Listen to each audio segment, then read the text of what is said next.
Now, Derek Jeter, Yankee guy, he's trying out a new position as in team owner. He's part of the group that's buying the Miami Marlins. With us now is Hughes, Korn Ferry Sports Vice Chair. Now, you're what some people would call an owner whisperer. What would you whisper to Derek Jeter at the Marlins? Well, the first thing you'd whisper to him is that in the last 10 years, there have been 36 ownership changes, and there have only been 2 that have won championships. This is across the board, baseball. Across the board. Four major sports. Yeah. 4 major sports. There have only been 2 that have won championships. You know what those are? Any idea? No. Okay. Warriors and the Cubs. The Warriors and the Cubs? Yep.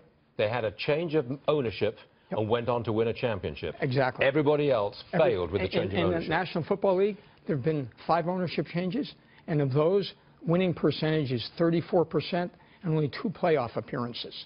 Okay, that's a lousy record. So what's your advice to Derek Jeter, who's just the new owner of the Marlins? Well, the first piece, which is critical, is to do your due diligence. You've got to understand what you're inheriting. So he's got to look at the organization from 2 sides. He's got to look at it from the baseball side and the business side. And then he has to decide what model he's going to follow. There are various ownership models. You can be a Jerry Jones. Which is, what model is that? The Jerry Jones model is I'm in charge of everything. Okay. I do it all. Okay. I market the team. I select the players. I do all of that. Then you can take a more reduced approach, like the owner of the San Antonio Spurs. You don't even know who he is. No, I don't. That's Peter Holt. Okay, don't know. All right. Yeah. Or you can take an approach where you want a Bob Kraft approach, where you hire a coach and let him run it, with Bill Belichick. Okay. Now, Derek Jeter is a star baseball player. Absolutely. And a wealthy man.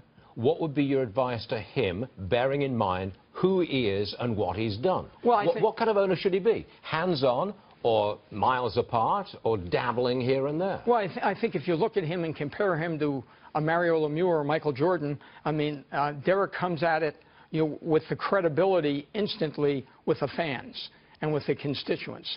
So he's got to be the face of the team. So being the face of the team is making sure he then builds a way that the team is able to interact and talk. Because baseball has 2 different sides to it. It's got the business side, which has marketing, which has sponsorship, which has tickets. And it's got the baseball side, which has the roster. It has scouting. It has player development.